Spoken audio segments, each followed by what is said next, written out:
May I request the corporate secretary to please certify on the sending of notices to the stockholders and to the existence of a quorum for this meeting. Mr. Chairman, I hereby certify that notice of this meeting had been sent to the stockholders of record as of April 14, 2020, through the following methods. By publication in the Philippine Star and the Philippine Daily Inquirer for 2 consecutive days in both online and print formats. By posting on the website of the corporation and by disclosure to the Philippine Stock Exchange. Thus, the stockholders have been notified of this meeting in compliance with applicable rules and regulations. I hereby certify that there are present in this meeting, via remote communication or by proxy, stockholders entitled to vote representing 80.95% of the corporation's total outstanding shares, and that this meeting is therefore competent to transact the business provided for in the agenda. A quorum is present, Mr. Chairman. There being a quorum, the annual meeting of the stockholders of JG Summit Holdings is hereby called to order. May I request the corporate secretary to share with us the rules and procedures for this meeting.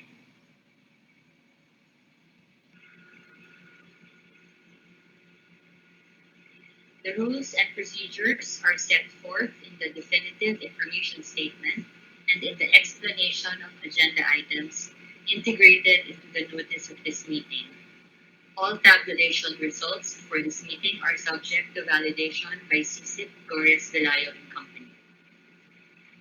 For the information of the stockholders who are with us now during this broadcast, the corporation has requested stockholders to send their questions or comments by email.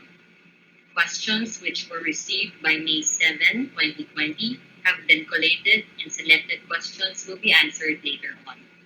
The corporation will reply to the questions and comments not taken up during this meeting through email.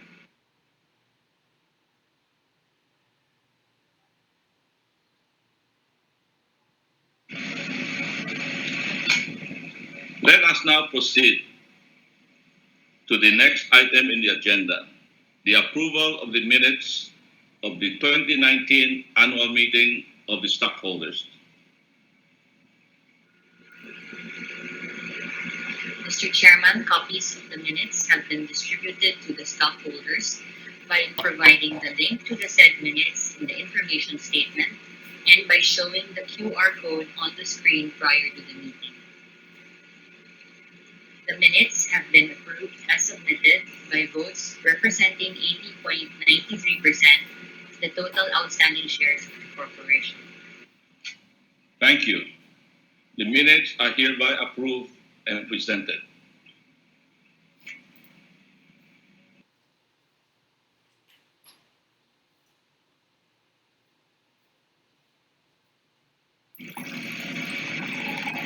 Moving on to the next item in the agenda, we are now called on Lance Wargo Kongwe, President and Chief Executive Officer of the corporation, to present the report together with the audited financial statements for the preceding fiscal year.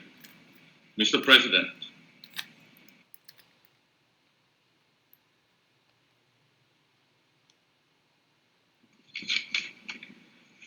Good afternoon, everyone.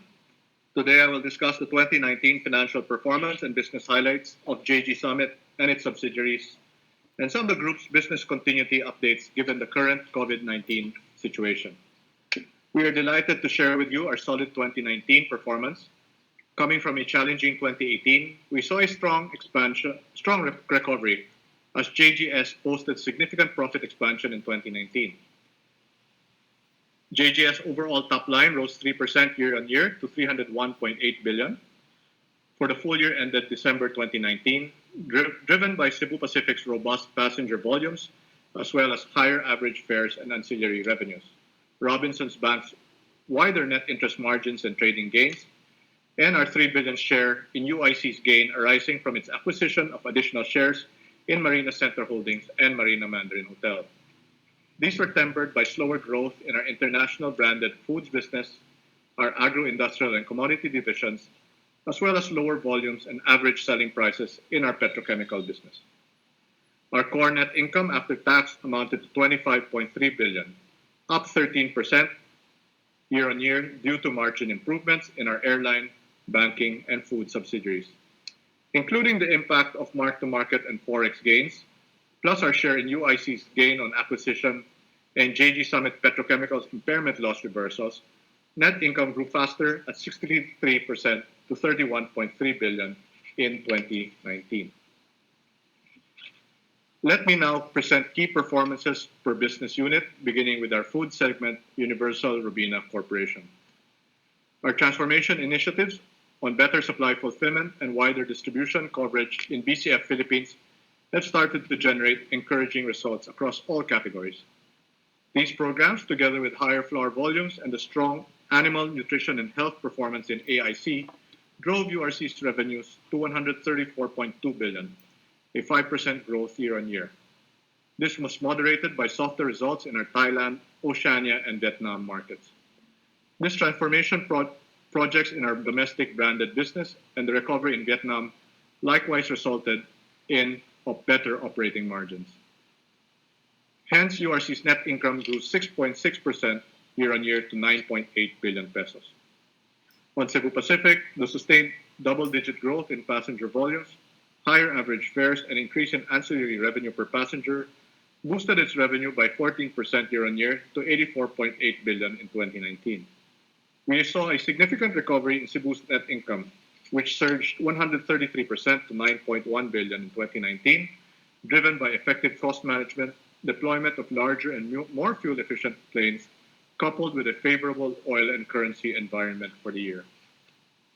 RLC also delivered strong results, with revenues ending the year at 30.2 billion, a 3% increase versus same period last year. We saw stable growth and cinema ticket sales in our existing malls, rental escalations and high renewal rates in our previously built offices, as well as better occupancy rates in our hotels, plus fresh contributions from our newly opened hotel properties. All this resulted in double-digit top-line growth across our investment portfolio. In addition, there was strong demand for residential units from both local and foreign buyers.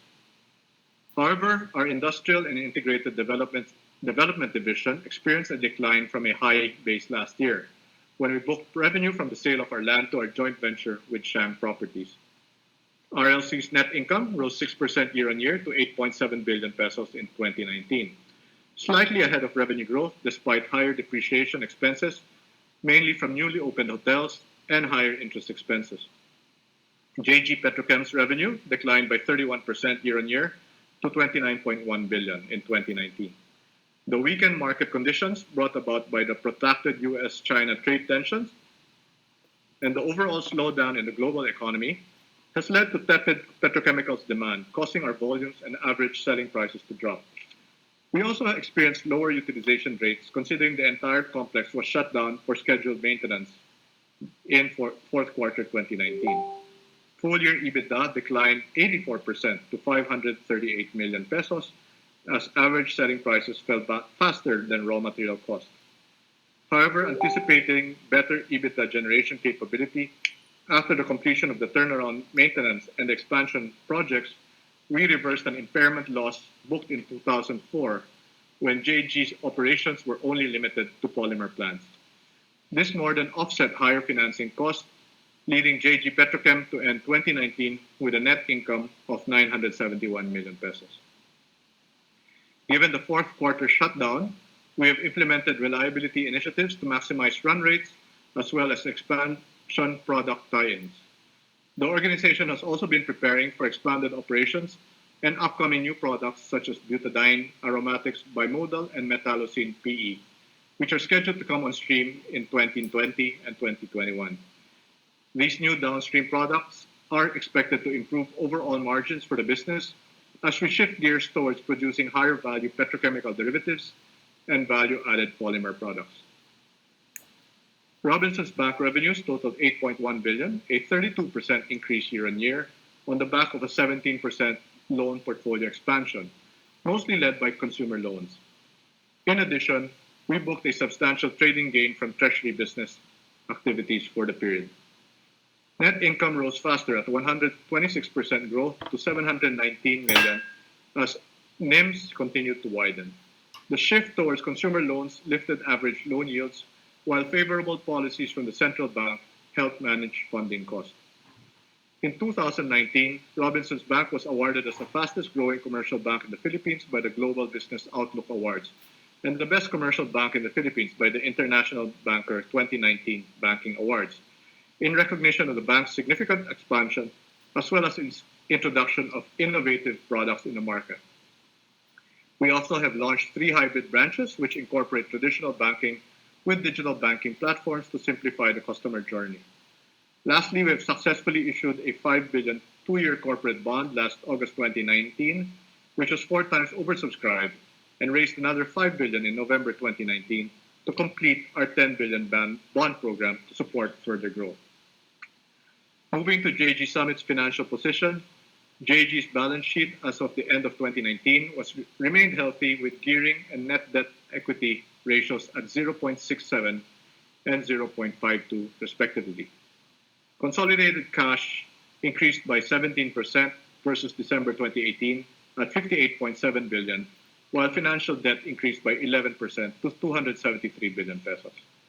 At the parent level, we had cash of 10.1 billion and gross debt of 86.1 billion, resulting in a net debt of 76 billion pesos. After settling the 24.5 billion of maturing debt last August 2019 through a combination of cash, short-term and long-term debts, the blended cost of the parent's long-term debt stood at 4.7%, with an average remaining life of 3.3 years. Furthermore, we continue to receive stable stream of dividends, which totaled 16.5 billion pesos in 2019, mainly coming from Universal Robina Corporation, Manila Electric, Cebu Pacific, and Robinsons Land. The group had 72.1 billion of capital expenditures in 2019, with majority being spent for Cebu's aircraft acquisitions, aircraft engine and various non-flight equipment, as well as JG Petrochemicals expansion projects. JGS has also undergone a series of long-term strategic planning sessions to update our purpose and core values and to determine our 5-year ambition, goals, and strategies of the conglomerate and its business.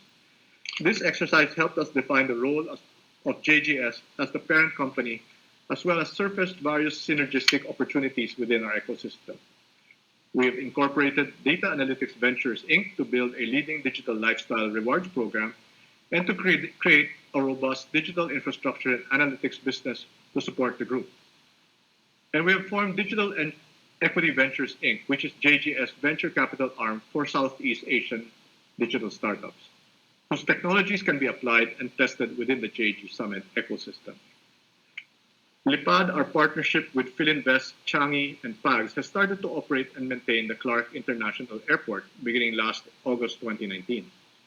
And we have also formed DHL Summit Solutions, a joint venture with DHL Supply Chain to provide best-in-class transport and distribution solutions for Philippine-based and international businesses in the country. And before 2019 ended, we acquired an additional 3% economic interest in PLDT through the purchase of ADRs, which were converted into common shares in January 2020. 2019 has truly been a turning point for JG Summit, with all the transformation initiatives to bring JG Summit to the next summit. However, with the coronavirus becoming a global pandemic beginning in early 2020, we believe that we are now living in a very extraordinary period where communities' lives and businesses have been heavily disrupted. In response to the situation, we remain focused on the following immediate priorities since ECQ was implemented: employee health and safety, operations and supply chain continuity, measures to manage cash, cost, and liquidity, continuing to help the community, and navigating the new normal. Let me now give you an overview of the aforementioned priorities. On our foremost priority, which is protecting employee health and safety, initiatives include the following. First is providing employee support. We have paid approximately 1.7 billion pesos in salaries on assumed attendance since ECQ was announced.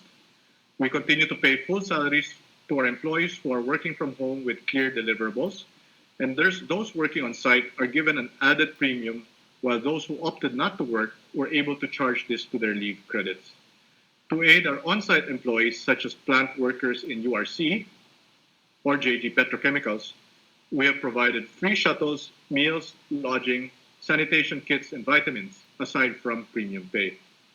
We have also given financial support via Robinson's Rewards credits for our third-party employees in collaboration with the Gokongwei Brothers Foundation.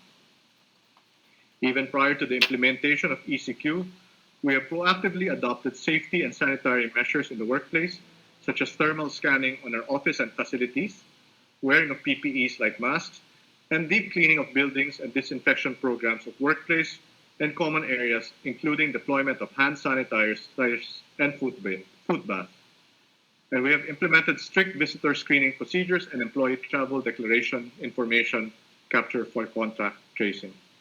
We have also finalized pre-entry guidelines for employees once the ECQ is lifted, which promote social distancing protocols such as office relayout, installation of protective barriers, and employee segregation via work from home and work from site arrangements. We have now deliberately implemented our work from home program, which we started in some departments even before the COVID situation. Our investments of nearly 3 years ago to migrate to the cloud platform of Microsoft through Office 365 has enabled us to seamlessly scale this up across the group and increase adoption of the collaboration tool MS Teams when the ECQ was implemented. Over the past weeks, we have laid out our roadmap to fully digitize our business process and ways of working, including paperless documents using e-signatures and workflows, provision of work tools to promote work from home, VPN access for security to continue back-office support, such as payment processing and employee benefits administration. We have also shifted our training and development platform by launching JG iLED Virtual Learning Center for continuous learning while our employees are off-site. Next in our priorities is the operation and supply chain continuity in order to continue to serve our customers and community. As URC plays an essential role in providing affordable food and drinks to the public, our focus has been on supply chain to ensure product availability. We've been working with local governments to make sure we can continue to operate. Currently, our network of over 60 facilities across Asia and Oceania, along with our network of external suppliers, are broadly operational. For Cebu Pacific, we stopped all scheduled commercial flights since the third week of March 2020, given travel restrictions. However, we still fly on demand for repatriation flights and cargo to support vital moves of health and safety, devices, of PPEs, and of overseas contract workers. Despite ECQ, JG Summit Petrochemicals continues to operate, receiving raw material cargoes and performing our delivery commitments for both export and local customers, while all on skeletal workforce basis. However, due to ECQ, most site activities for our project's expansion virtually stopped as of March 20. Skeletal workforces have been employed by all contractors to preserve and maintain critical equipment and keep all work areas safe and secure, as well as to receive and unload materials and equipment arriving on site. All contractors that are working on effective restart plans soon, but we expect its resumption to phase in gradually. For Robinson's Land Corporation, 51 of our malls were closed as of May 15. However, there were operational stores, including essential stores such as supermarkets, drugstores, bank, food takeout, and delivery. We have given over 60 days of rental abatements to our tenants worth over 2 billion pesos in support. 10 out of 20 total hotels are operational with between 60 to 90% occupancy rates located primarily in Metro Manila and Metro Cebu.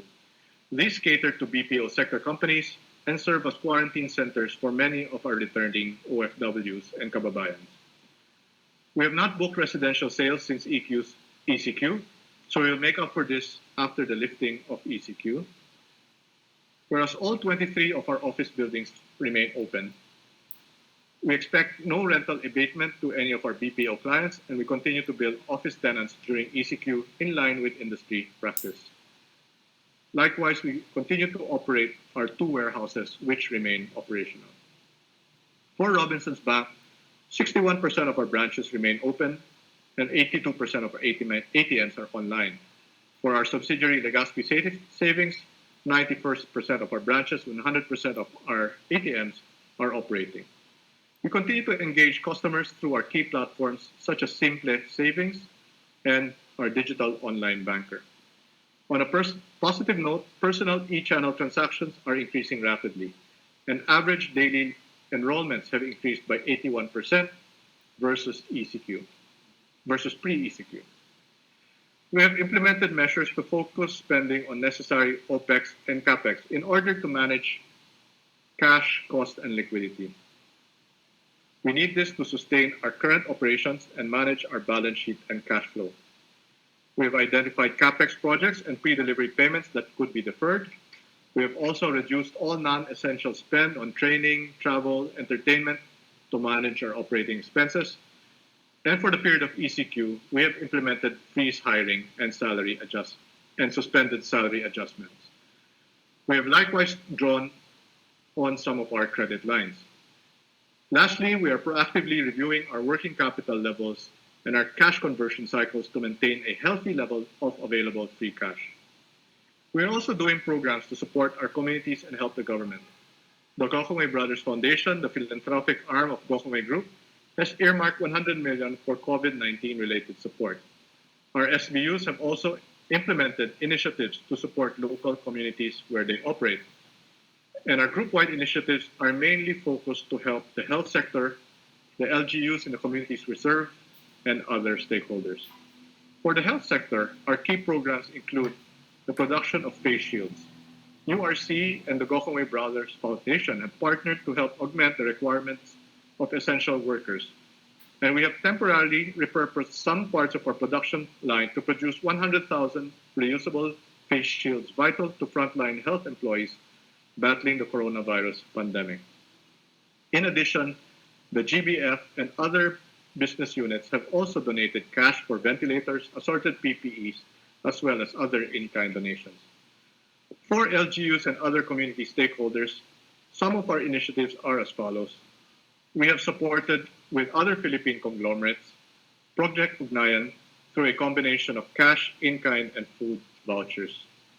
We have likewise donated URC products to ensure that families have necessary access to everyday essentials, and we have donated Uncle John's fried chicken meals to frontliners in hospitals nationwide. Cebu Pacific has also been an essential company despite the travel restrictions. As mentioned, our cargo services have not ceased operation as the airline recognizes the need for continued transfer of essential goods, especially at this time. The cargo includes medicine, a number of COVID-19 test kits, and much needed medical and personal protective equipment for health workers and medical frontliners that Cebu airlifts at no cost to the shipper or receiving organizations. In addition, Cebu has also provided sweeper flights for tourists and OFWs. Navigating the new normal. The situation continues to evolve, and we are navigating this new normal brought about by COVID-19 through the following. We are accelerating our digital transformation initiatives anchored on the rollout of new business and operating models across the group. We are embedding strong focus on customers through customer-centric discovery and insighting process, and we have been preparing for rec resumption once ECQ is lifted. With the strength of our balance sheet and diversity of our portfolio, we expect to weather the challenges brought by this pandemic, and we hope to emerge stronger.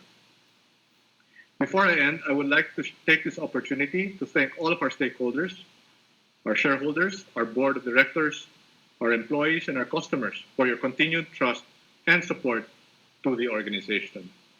I hope that all of you will continue to accompany us in this new and remarkable journey in the succeeding years. Thank you.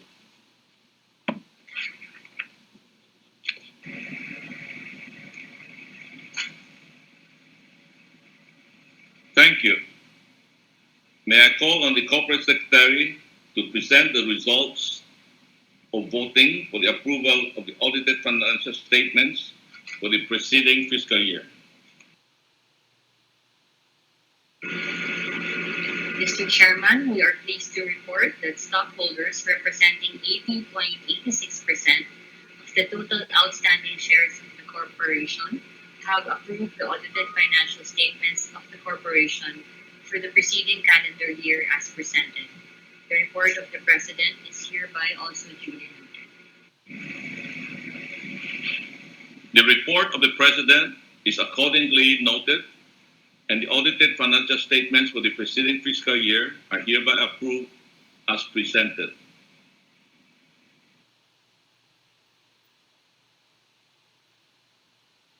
We now go to the election of the members of Board of Directors.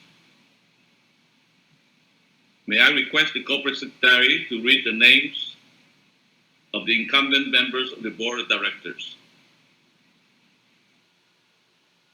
The incumbent members of the Board of Directors are Mr. James L. Go, Mr. Lance Y. Gokmui, Ms. Lily G. Mochua, Mr. Patrick Henry C. Go, Ms. Rubina Y. Gokmui, Mr. Johnson Robert G. Go Jr., Mr. Cirilo Pinuel, and the independent directors are Mr. Jose E. Pardo, Mr. Renato T. de Guzman, and Mr. Antonio L. Go. Thank you. May we now have the list of nominees for election to the Board of Directors and the voting results. Mr. Chairman, in accordance with the nomination process stated in the bylaws of the corporation, the following have been nominated as members of the Board of Directors: Mr. James L. Go, Mr. Lance Y. Gokmui, Ms. Lily G. Mochua, Mr. Patrick Henry C. Go, Ms. Rubina Y. Gokmui, Mr. Johnson Robert G. Go Jr., Mr. Cirilo Pinuel, and as independent directors, Mr. Jose P. Pardo, Mr. Renato T. de Guzman, and Mr. Antonio L. Go. There being no other nominations, the affirmative votes in favor of those nominated have been tabulated, and the following are hereby declared as the duly elected members of the Board of Directors of the corporation for the ensuing year until their successors shall have been elected and qualified: Mr. James L. Go, Mr. Lance Y. Gokmui, Ms. Lily G. Mochua, Mr. Patrick Henry C. Go, Ms. Rubina Y. Gokmui, Mr. Johnson Robert G. Go Jr., Mr. Cirilo Pinuel, and as independent directors, Mr. Jose P. Pardo, Mr. Renato T. de Guzman, Mr. Antonio L.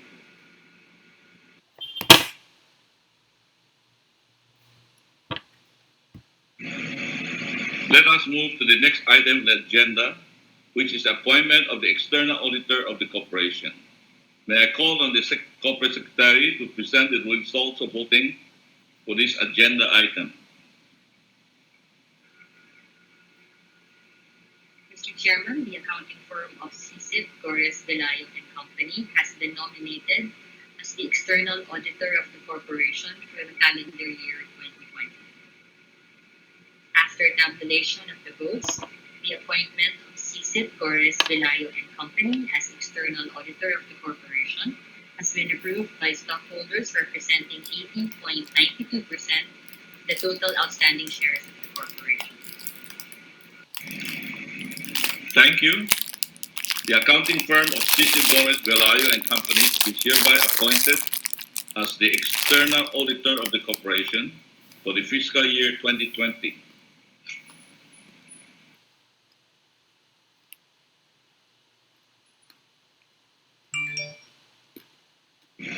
Let us proceed to the next item on the agenda, which is the ratification of the acts of the Board of Directors and its committees, officers, and the management of the corporation.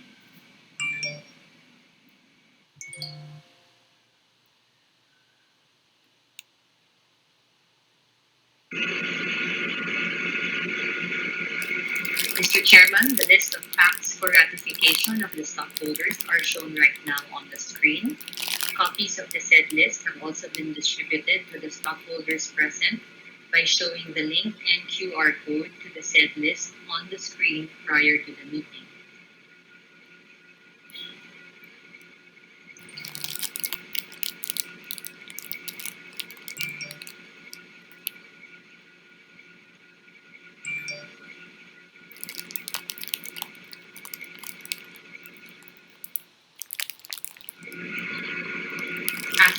tabulation of the votes, we are pleased to report that stockholders representing 80.85% of the total outstanding shares of the corporation have confirmed and ratified the acts of the board of directors and its committees, officers, and the management of the corporation for the period beginning from the last annual stockholders meeting up to the current stockholders meeting, as duly recorded in the corporate books and records of the corporation.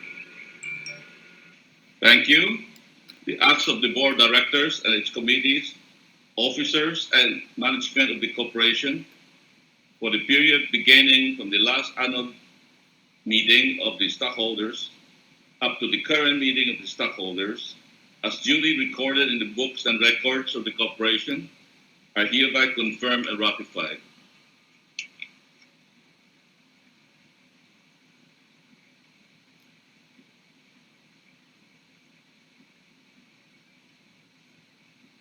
We will now respond to questions which were earlier submitted via email. The questions will be answered by the President and CEO, Mr. Lance Gokongwei. Thank you very much to those who have sent us their questions. We have picked two questions that have been repeated from submissions of the stockholders. How has COVID-19 impacted your expansion plans for JG Petrochem? While the lockdown has resulted to halting of project constructions during the ECQ period, JG Summit Petrochemicals is stepping up plans towards an effective resumption of construction work once ECQ is lifted in order to accelerate the availability of new downstream, higher value added, higher margin products. Overall, we expect an overall delay of about 3 months in the completion of our project, but nonetheless, we do expect that the bulk of the expansion will be completed by 2020, with the last part, which is the polyethylene expansion, being completed in Q3 of 2021. The other common question is, what are the group's CapEx plans in 2020? We were previously looking to spend 82 billion pesos for CapEx in 2020. But given the need to manage CapEx, cash flow, and our liquidity, given the COVID-19 situation, we have identified projects and pre-delivery payments that can be deferred. This has resulted in a revised CapEx budget of 58 billion pesos in 2020, 30% lower than what we originally planned, and 20% lower than what we spent in 2019. Much of the deferment came from Cebu Pacific, as we are renegotiating payments and delivery schedules related to new aircraft orders and trying to postpone capitalized aircraft overhauls.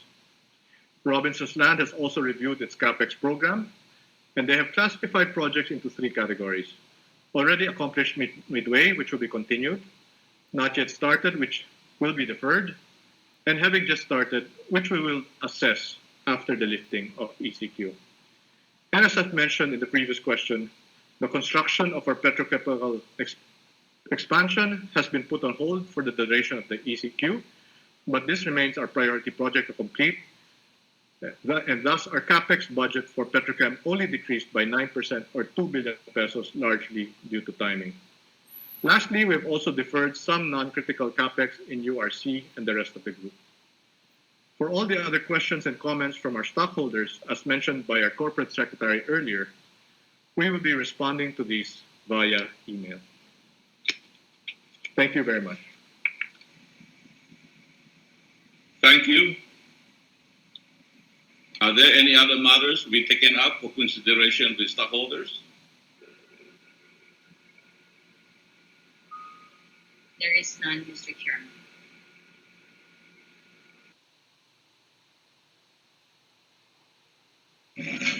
I wish to announce that on May 13, 2020, the board approved a regular cash dividend in the amount of 38 centavos per share to stockholders of record as of June 11, 2020, which shall be paid on July 8, 2020.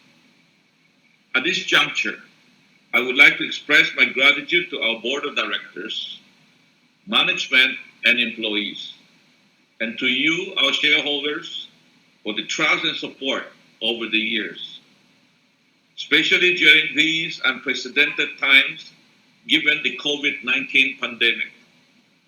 I look forward to your continued confidence in JG Summit as we weather through the headwinds from this pandemic, and together we will embark on the next phase of transformation and growth. This ends the 2020 annual stockholders meeting at JG Summit Holdings. A link where a replay of this meeting may be viewed shall be made available at the website of the corporation. Thank you very much for joining. Please take care and stay healthy.